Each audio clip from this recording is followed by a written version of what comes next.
Salut, aujourd'hui je te montre comment faire un texte circulaire dans Adobe Photoshop aussi simplement et aussi facilement. Bon, pour ce faire, nous allons ouvrir tout simplement un nouveau plan de travail. Là, je vais dans Fichier, Nouveau. Et là, je vais prendre un plan de travail par défaut. Là, je vais prendre un A4 par défaut. Et là, je clique sur Créer tout simplement sans rien configurer.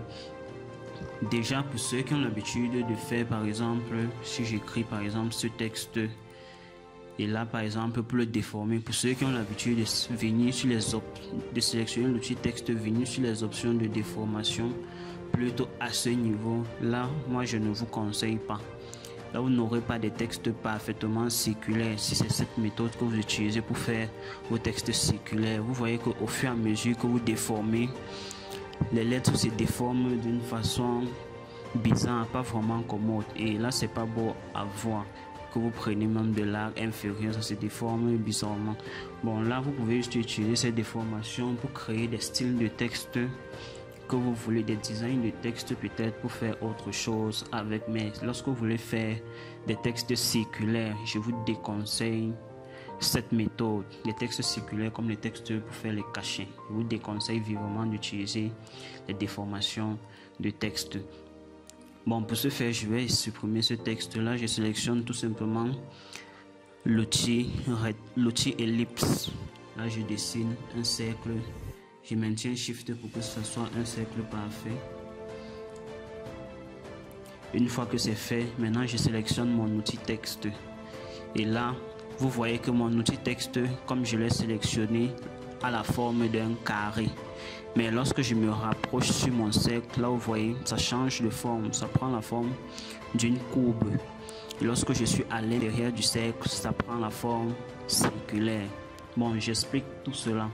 Lorsque vous prenez votre outil texte, lorsque ça a la forme d'un rectangle, ça veut dire que d'un carré, autant pour moi, ça veut dire que vous pouvez cliquer n'importe où ça affiche un texte et un calque texte, vous pouvez le modifier sans problème.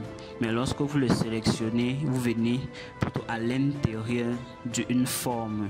Là, ça prend une forme circulaire tout simplement pour vous dire que lorsque vous allez cliquer dans la forme, ça doit écrire un texte à l'intérieur de la forme suivant la forme. Vu que notre forme est circulaire, c'est ce qui fait, vous avez vu, le texte s'écrit d'une façon circulaire. Bon, là, je vais l'effacer. Maintenant, ce qui nous intéresse, c'est de pouvoir créer un texte d'une manière circulaire. Bon, là, je me rapproche. Une fois que le curseur prend la forme de la courbe, je clique tout simplement.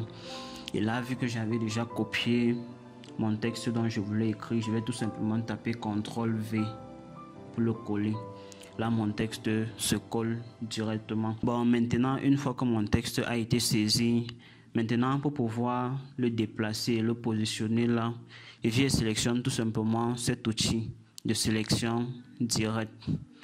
Je le sélectionne et une fois que je suis sur mon texte, je peux cliquer, je maintiens. Là, en essayant de roter, vous voyez que ça se déplace suivant les bords du cercle. Une fois que j'arrive au centre, ça me signale que je suis au centre. Maintenant, pour faire le texte du bas, c'est simple. Au lieu de venir recréer encore un texte, vous allez tout simplement dupliquer celui-ci. Et pour le dupliquer, c'est simple. Une fois qu'il est sélectionné, vous appuyez CTRL-J ou la touche commande J sur Mac. Et là, une fois que je l'ai dupliqué, là, vous voyez que mon calque a été dupliqué. Là, je peux tout simplement le cliquer et descendre avec. Maintenant, pour pouvoir l'écrire, pour qu'il soit lisible dans le sens du bas, ce que nous allons faire tout simplement, nous sélectionnons toujours notre outil de sélection direct.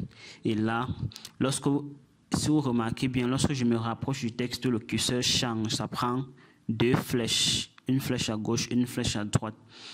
Là maintenant, lorsque je clique, je m'en vais avec le curseur vers le centre du cercle, vers l'intérieur du cercle. Et là, vous voyez, le texte apparaît à l'intérieur du cercle. Et maintenant, je peux tout simplement le roter. Là, le sens de lecture se fait maintenant par le bas. Maintenant, si je veux, ce que vous allez retenir ici, c'est que lorsque le texte est à l'intérieur du cercle, il se lit vers le bas.